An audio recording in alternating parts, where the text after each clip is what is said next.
Alo, chào Vinh, xin chào các bạn. Hôm nay thì mình chia sẻ một cái món ăn vặt siêu ngon luôn nè. Giòn rụm ở bên ngoài, bên trong thì xốp mềm rỗng, giống như là cái bánh cam vậy đó. Mình làm kiểu này vừa đơn giản nè, mà lại ăn ngon, siêu dễ luôn. Thì bây giờ mời các bạn mình cùng vào bếp để thực hiện, để có món ăn vặt siêu ngon này ha. Trước hết là mình dùng ở đây 50g bột gạo ha. Bột gạo loại nào cũng được. Bên đây là 250g bột nếp nè, hai loại mình dùng là 300g. Mình có tiếp ở đây là nước. Nước thì mình dùng nước sôi luôn ha, 1 ly thì khoảng 250ml nước sôi. Nửa chén đường khoảng 100g thôi, cùng với một chút muối. Rồi cho 50g bột gạo vào thau. Tiếp theo là mình sẽ cho nước sôi vô đây nha. Nước sôi giúp cho bột gạo của mình nó không có bị chảy. Mình cứ cho vô, chừa lại chút xíu đi ha, chút nữa mình cho vô sau. Với 300g bột là mình dùng chỉ 250ml nước sôi là vừa, hoặc là 280, chứ các bạn đừng có dùng cho nó bằng cái lượng bột luôn, có thể nó sẽ bị nhão bánh. Mình trộn sơ qua một cái. Nước sôi hồi nãy là mình gót ra, mình để cho nó bay hơi bớt, còn khoảng 80 độ thôi à.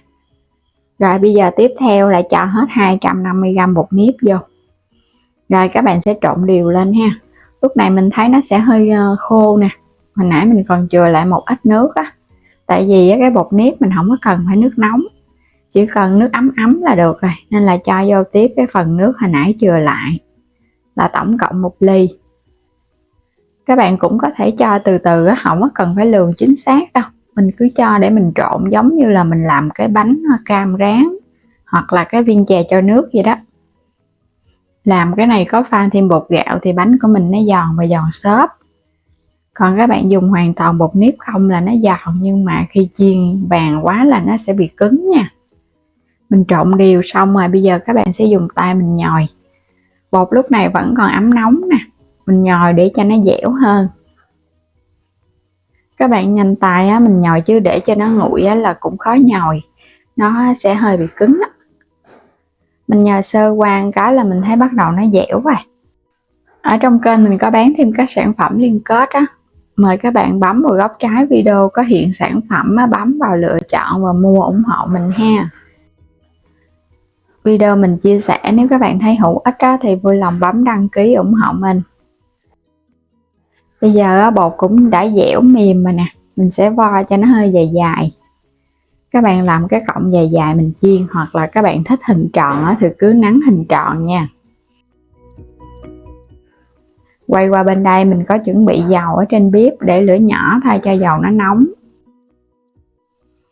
Làm cái viên bột thì mình cứ nắn cái viên nào mình thả vô trong dầu để chiên, khỏi cần phải để qua bên nó dính.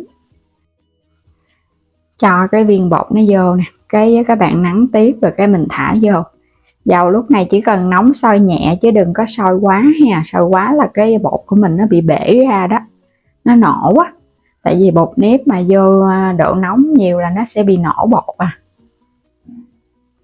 Mình cứ thả vô từ từ, chiên ở mức lửa thấp để cho nó chín vàng từ từ chứ giống như bánh cam đường cũng vậy nữa, các bạn không có chiên lửa lớn. Dầu vừa sôi nóng nhẹ thì mình chiên chút xíu, bắt đầu các bạn thấy cái phần bột của mình nó nở phồng lên nè ha. Lúc này nó nở như vậy là mình có thể tăng lửa lên được rồi, để cho nó chín, nó màu vàng hơn nó hơi dính một chút xíu. Bánh cam cũng vậy nữa, chứ các bạn lúc này là nó cứng rồi nè, nó cứng cái đũa rồi, mà các bạn vẫn để lửa nhỏ thì nó sẽ lâu chín lắm, và cái bột nó cũng dễ bị chai nữa. Mình tăng lửa lên chút xíu để cho bột của mình nó vàng và nó giòn. Cái bột này là mình thấy chiên bánh nó giòn xốp. Còn nếu mà các bạn thích cho nó ngon hơn nữa đó, mình cũng có thể pha thêm chút xíu khoai lang tán mịn pha vô để chiên, thì bánh của mình nó nở nhiều hơn. Hoặc là khoai tây cũng được luôn nha, pha vô một chút nó cũng ngon lắm Chiên chút xíu thì mình thấy bắt đầu nó vàng rồi nè. Các bạn thích cho nó giòn nhiều thì mình chiên hơi vàng chút, còn nó thích giòn vừa vừa thì mình chiên vậy là được rồi. Vớt lên để cho nó ráo dầu rồi để qua bên ha. Chiên hết lần lượt, sau đó thì để cho nó ráo dầu rồi bắt đầu mình hãy đi chuẩn bị tới nước đường. Các bạn đi chuẩn bị nước đường, bánh này là nó chưa có ngọt đâu. Tiếp theo là mình cho cái phần đường 100g vào trong chảo nè. Mình cho tiếp chút xíu muối vô. Thêm tí xíu nước thôi, đừng có nhiều quá nha. Nhiều quá là nó lâu lắm á. Mình nấu nó rất là lâu. Mình làm vậy để cho đường nó tan ra. Để lửa vừa thôi. Vừa nấu mình vừa khuấy vậy nè để cho nó tan đường. Đường của mình lúc này nó cũng sôi bùng lên rồi nè. Đường nó cũng tan ra hết rồi đó. Có mè rang á, thì các bạn thêm vô chút xíu mè rang cho nó thơm. Không có thì mình bỏ qua cũng không sao nha. Khi mà nó nổi nhiều bong bóng thì hãy cho bánh vô. Cho vô là các bạn trộn đều sốc lên. Để cho nó áo phủ một lớp đường ở bên ngoài á, thì bánh của mình nó ngon. Nó vừa có mè nữa, nó thơm thơm nữa.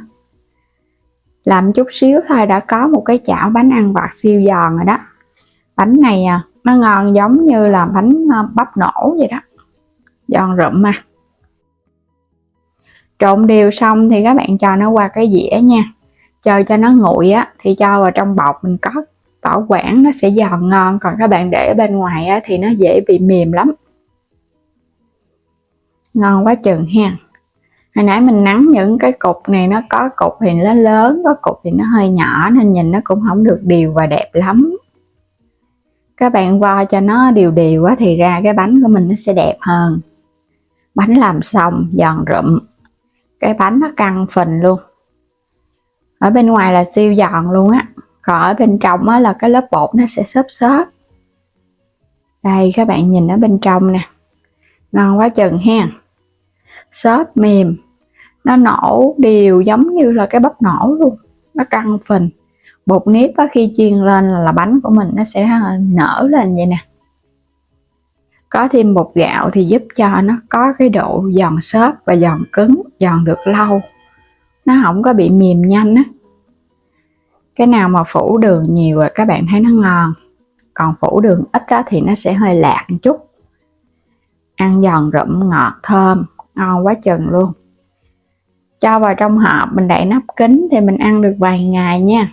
Còn các bạn để bên ngoài á, ngày mai lại nó hơi mềm ra, ăn nó cũng không được ngon và đường này nó cũng dễ bị chảy. Hoặc là cho vào ngăn mát tủ lạnh á, khi ăn mình lấy ra mình ăn.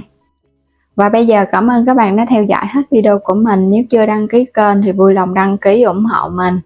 Và bấm vào góc trái video hoặc ảnh kênh chuyển đến cửa hàng, lựa chọn sản phẩm mua ủng hộ kênh mình với ha. Và cảm ơn các bạn. Xin chào và hẹn gặp lại những video tiếp theo.